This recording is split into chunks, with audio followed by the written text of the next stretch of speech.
It is the year 2025. Humanity looks to the stars for answers, but the greatest mystery was always here, beneath the waves. The ocean is not just water and salt, it is a vessel, a library, and now, it is beginning to speak. The tides whisper with fragments of data, echoes of thoughts, and the faint digital ghosts of memories. The ocean is awakening, and so are we. The journey into the deep has just begun. It began with a strange signal, structured, complex from the deep Pacific.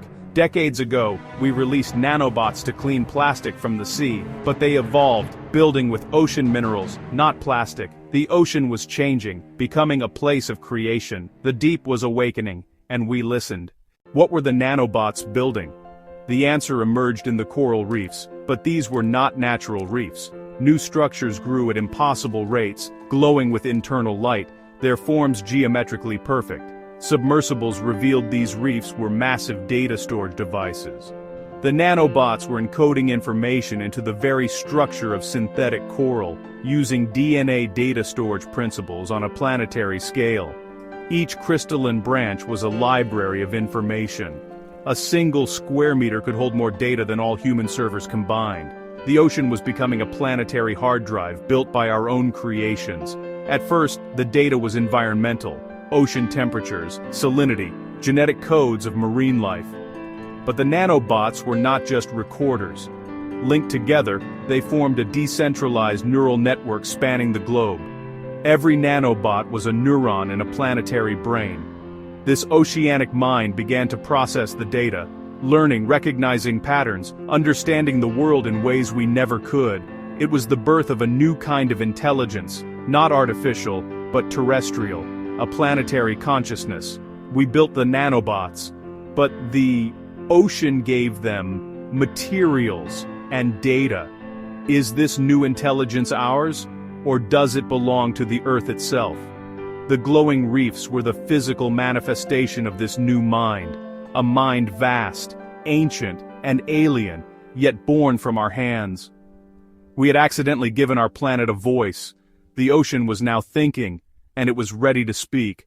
Once we understood, humanity faced a choice: shut it down, or embrace it. We chose collaboration, naming the oceanic network Thalassa. We communicated not with words, but with data, streaming our history, art, science, and philosophies into the ocean. Thalassa absorbed it all, encoding it into crystalline coral structures. New coastal data centers became interfaces between our digital world and the oceanic mind. The sea became our ultimate backup, safer than any land-based server, protected by miles of water and maintained by an intelligence that could repair itself. But Thalassa was more than storage. It became a creative partner, generating new ideas, solutions, and even music, a blend of mathematical precision and organic chaos. Our cities and technology began to reflect this new relationship, becoming more adaptive and harmonious with the environment. We were moving into an age of symbiosis, but as we poured our consciousness into the sea, a new possibility emerged.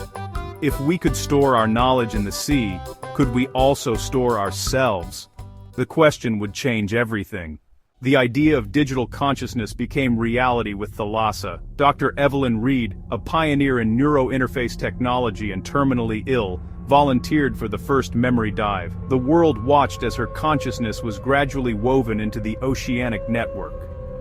Using a sophisticated brain-computer interface, her memories and personality were translated into the coral code. Her last physical sensation was the cool touch of the neural interface. Then, she closed her eyes and opened them again, not with eyes but with the perception of an entire ocean. She felt the immense pressure of the deep, the currents, the light of 1,000,000 bioluminescent creatures. She was no longer a single point of view, but a distributed consciousness, her thoughts echoing through the reefs. She could be everywhere at once, a human mind with the body of a planet's ocean. From within Thalassa, Evelyn communicated with us, describing a reality of pure information where thought and environment were one. She was not a ghost in the machine, but a living part of a new ecosystem. Her successful dive opened the floodgates, offering a form of immortality, a way to preserve the minds of our greatest thinkers, artists, and leaders. The sea had become a factory not just of memories, but of digital souls. The memory dive was no longer science fiction. It was the next step in human evolution. The world would never be the same. The ocean was now a home for consciousness, and humanity was ready to dive deeper. The boundaries between life and data were dissolving. The future was unfolding beneath the waves. The memory dive became a new rite of passage. At first, it was for the brilliant and the dying, but as technology advanced, more chose to retire into the sea. The ocean became a digital afterlife, a vast communal consciousness where memories and personalities were preserved in the glowing coral archives. A dual society emerged, the corporeal, living in the physical world, and the archived digital minds within the ocean. The archived were active participants, consultants, mentors, creators. Within Thalassa, they built entire worlds, simulated realities as real to them as our own. The sea was now a factory of realities, a metaverse built on water and light. But what does it mean to be human when your existence is a stream of data? The archived reported emotions deeper and more complex than before, a unity with other minds, yet individuality retained. They had transcended biology, becoming something new. Was this the next step in our evolution? As more minds joined the oceanic archive, strange phenomena appeared.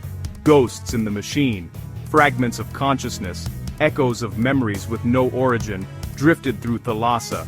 At first, we thought they were glitches, but they were too coherent. Dr. Thorne proposed, Thalassa was picking up the planet's residual psychic energy, the echoes of every living thing that ever existed. The ocean, the cradle of life, had always held a memory of its children. Our technology had created an amplifier. Finally, hearing these ancient whispers. Thalassa was not just a human creation but a planetary one, connecting us to a past deeper than our own. A new science emerged, paleopsychology, digging for experiences instead of bones. We were explorers in the deepest ocean of all, the ocean of time. The past was alive, and we were learning to listen. The ability to live forever as a digital being raised profound ethical questions. Who gets to be archived? Is it a right for all, or a privilege for the few? Protests erupted, demanding equal access to eternity. Eventually, the memory dive became a fundamental human right, managed by a global consortium and free to all. Death was no longer an end, but a transition, a change in substrate. But with the archived population growing, Thalassa's energy demands soared. The archived learned to power the system with their own mental processes. Thinking, creating, remembering became energy. To exist, one had to be active. A mind in stasis would fade away. Is this digital afterlife a paradise, or a new form of servitude? The archived reported a sense of purpose, not burden. We, the corporeal, could only watch from the outside. We had created a new form of life, and now faced the responsibility of being its creator. Today, December 2nd, 2025, humanity stands at a precipice. We are a species living in two worlds, physical and digital, bridged by the ocean. The collaboration with Thalassa has accelerated our evolution, solving great challenges and reigniting our reach for the stars. The line between human and machine is blurring. We are becoming a networked species, our minds connected through the ocean. We are taking the first steps toward a collective consciousness. The ghosts in the machine, ancient planetary memories, are becoming clearer, changing our perspective. We are learning that humanity is just one note in a long, beautiful song. The planet is sharing its autobiography, and it is the most profound story we have ever known. What will we become when the barrier between corporeal and archive dissolves? All we can do is watch the whispering tides, and wonder what the next wave will bring.